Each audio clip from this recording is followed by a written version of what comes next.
Muy bien, y vamos a comenzar con Gastón Utrera, quien es el director de Economic Trends, para pedirle primero un análisis de tipo general frente a lo que está haciendo el gobierno con la macroeconomía que está dirigida a un solo norte, que son las elecciones. Y resulta que hay una serie de opciones que se van tomando disparatadas, algunas otras que son contradictorias. En definitiva, es como si se hubiera perdido el rumbo por la desesperación de mantener el poder. ¿Cómo lo ves? Creo que efectivamente se ha perdido el rumbo. De hecho, no hay un plan económico coherente. Ni siquiera hay funcionarios de áreas económicas que estén trabajando de manera coordinada. En un contexto muy complejo en el cual se ha acelerado la inflación, donde la actividad se ha estancado desde principio de año. Y un ejemplo bien concreto de la pérdida de rumbo y la falta de un plan económico es el congelamiento de precios. Claro, es una medida casi inaudita, totalmente desactualizada. Pero además de eso, hay mucha historia en Argentina sobre congelamientos, y este congelamiento no tiene el marco de poder político y de poder hasta represivo que tuvo el Perón del 52. Claro. No tiene absolutamente nada que ver con eso. Lo que pasa es que Perón estaba convencido del tema. Está bien, pero además de eso, en el 52 fue no solo el congelamiento de precios, sino también congelamiento de salarios, con esa paritaria bianual, que en realidad era una forma de extender el congelamiento sobre los salarios para hacer viable el congelamiento de precios. Y ahora, mira, se ha olvidado, Gustavo. Corto un poquito tú, porque es importante. Ahora se está hablando de la posibilidad de reabrir la sala paritaria. Bueno, no solo que en este caso no hay congelamiento ni acuerdo salarial como lo hubo en el Perón del 52, en Krieger-Bacena en el 67, en el propio Verhelbar del 73, primero con Cámpora, después Perón, porque el pacto social fue acuerdo de precios y de salarios, o el plan austral de Surruil. Esos 4 casos tuvieron congelamiento o acuerdo de salarios acompañando el congelamiento de precios. Este no solo que no tiene esa característica, sino que además, como bien decís, los salarios se están acelerando porque las paritarias que habían cerrado en 30, 35 están ahora acomodando para 50.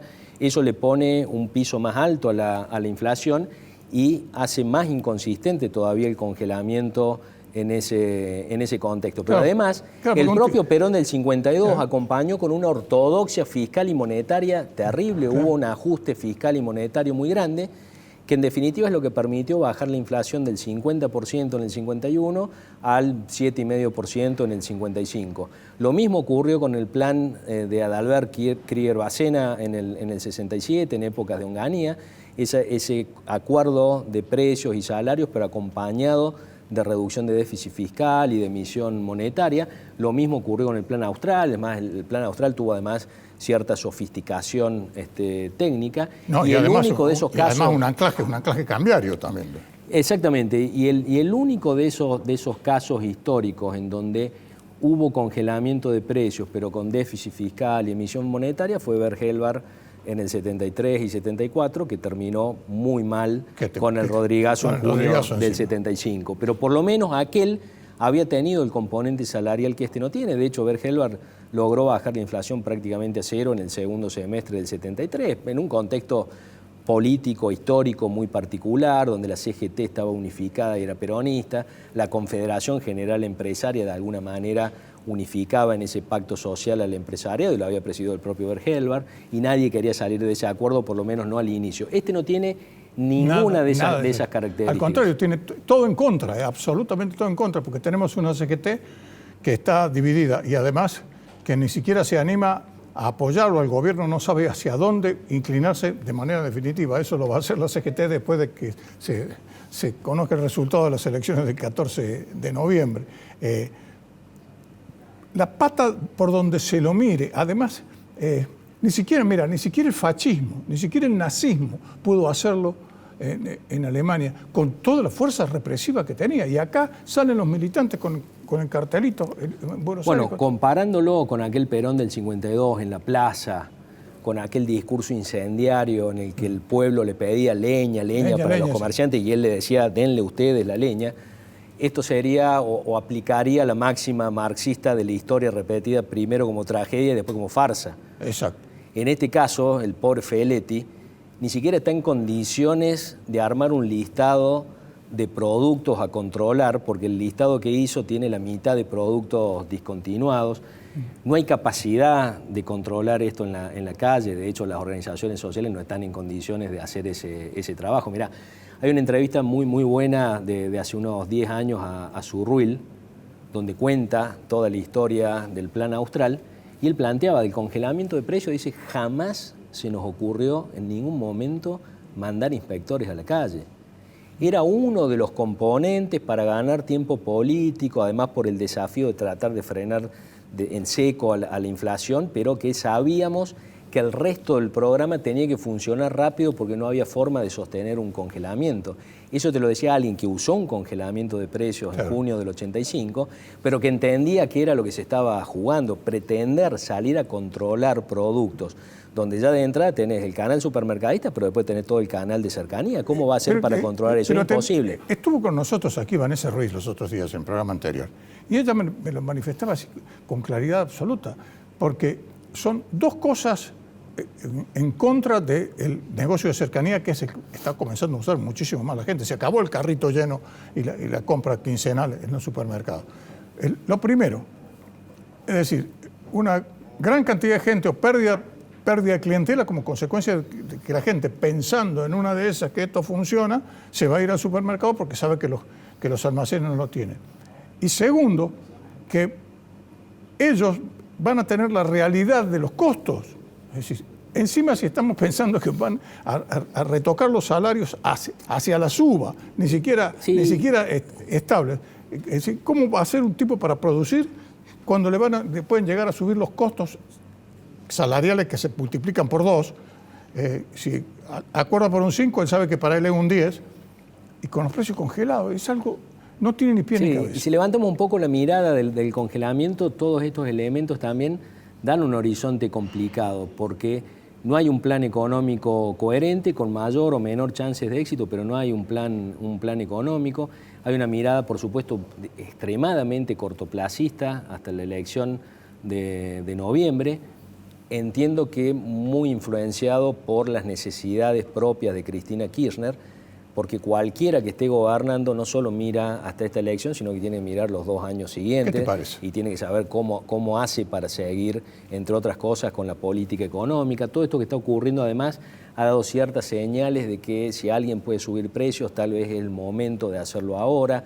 Las restricciones a las importaciones también generan presiones inflacionarias, porque ponen incertidumbre sobre el costo de reposición de insumos y de muchos productos.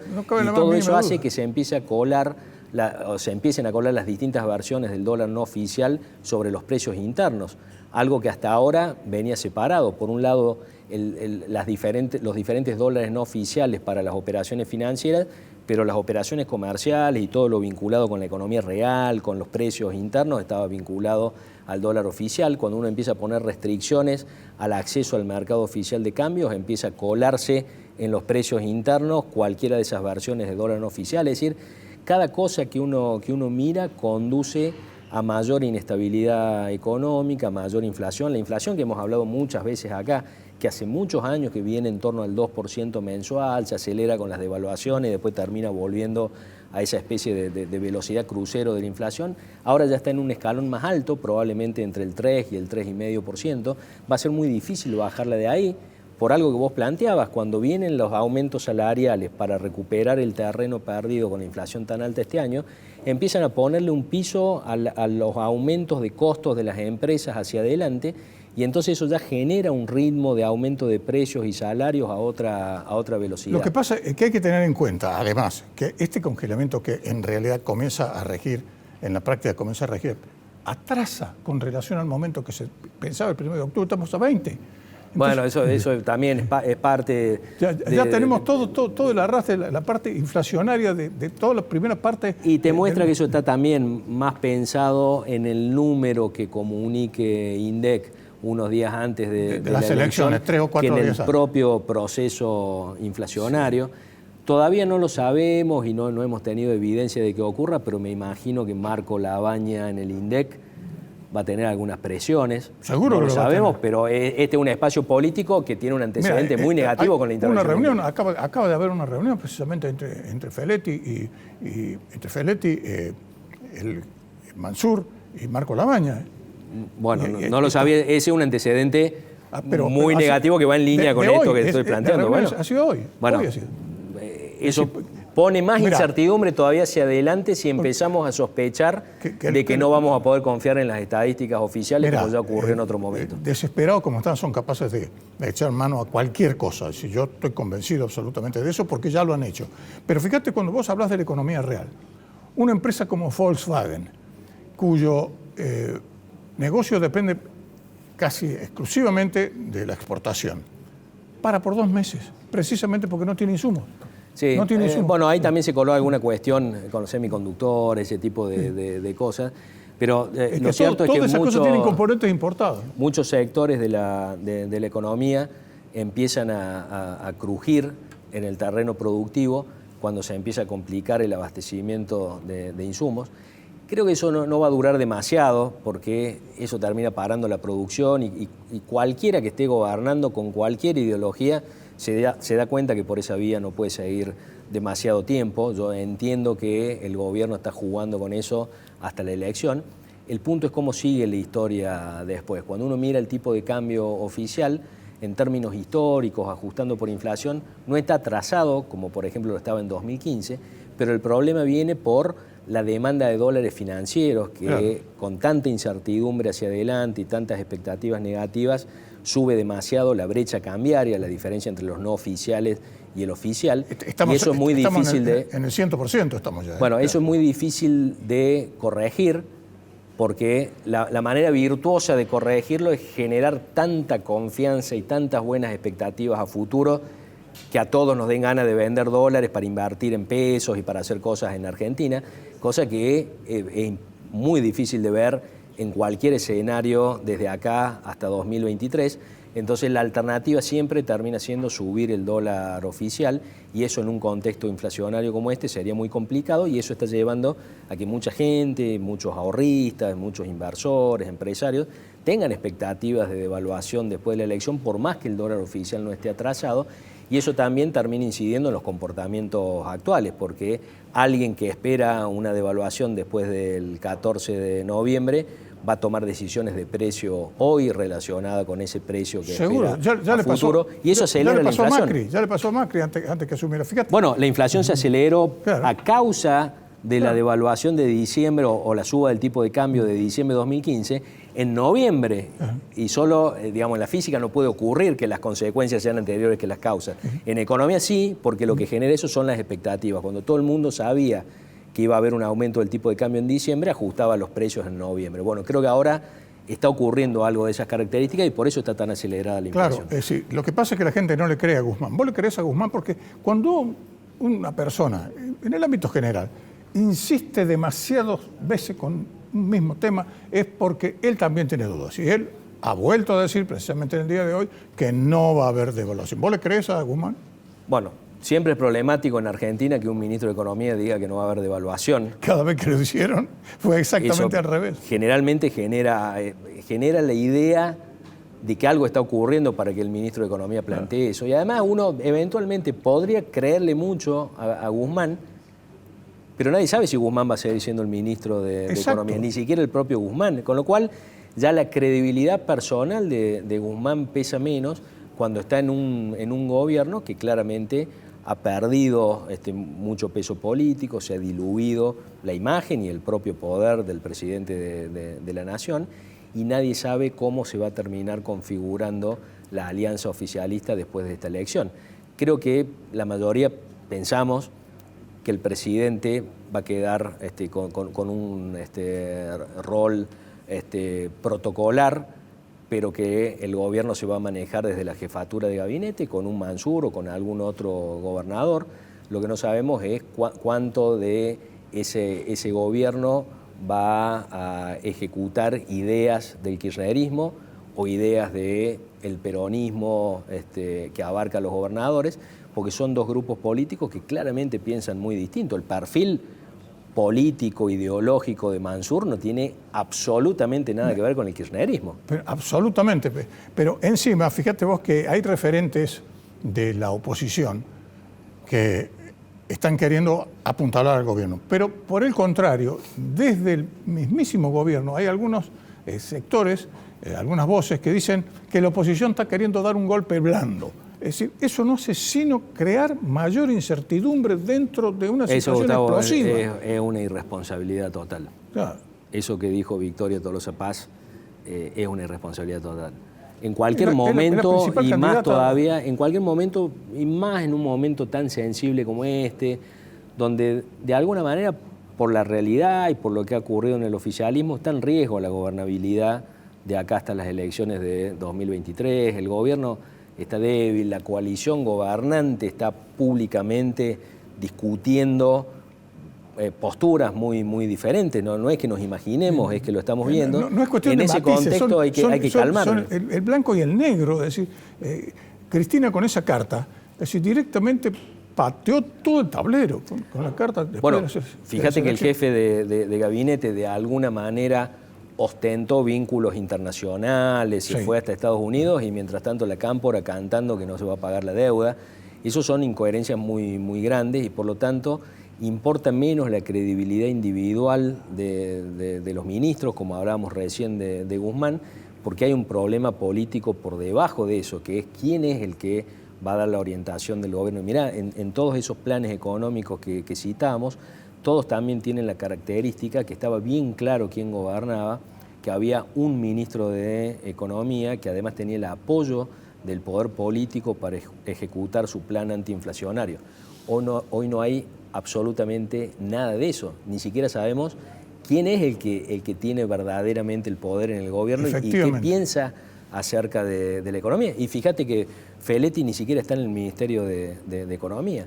Sí. Y tanto en el caso de él como en el caso de Moreno en 2013 a 2015, nos queda la idea de políticas ejecutadas por un secretario de Comercio, del cual en todos los casos anteriores ni nos acordamos quién era el secretario de Comercio, porque era irrelevante.